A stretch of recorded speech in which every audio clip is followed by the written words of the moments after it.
અમદાવાદનું ભદ્ર ચોક એક સમયે પાથરણા વાળાથી ભરાયેલું જોવા મળતું હતું, જેના કારણે ટ્રાફિકની સમસ્યા સર્જાતી હતી। ત્યારે જ અમદાવાદ મ્યુનિસિપલ કોર્પોરેશન દ્વારા આ ભદ્ર ચોક પર ટ્રાફિકની સમસ્યા ન સર્જાય તેના માટે જે પાથરણાવાળા છે તે લોકો માટે અલગ અલગ વ્યવસ્થા જે છે કરવામાં આવી છે, જેમાં 2 પ્લોટ જે છે ફાળવવામાં આવ્યા છે। પાનકોર નાકા અને ઢાલગઢ વાડ ખાતે જે ખુલ્લી જગ્યા ઉપર આ જે પાથરણાવાળાને જગ્યા આપવામાં આવી છે। બીજી તરફ જે પ્રમાણે જે લોકો અગર પાથરણાવાળા લોકો આ જગ્યા ઉપર લારી લગાડતા પણ હોય તો એસ્ટેટ વિભાગની જે છે ગાડીઓ પણ જે છે ખાસ તો મૂકવામાં આવી છે।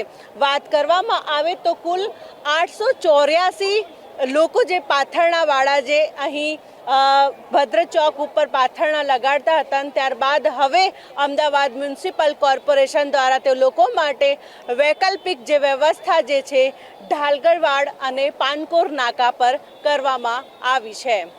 કેમેરામેન હેમંત ગાયકવાડ સાથે મોનિકા રાજપૂત, TV 13 અમદાવાદ।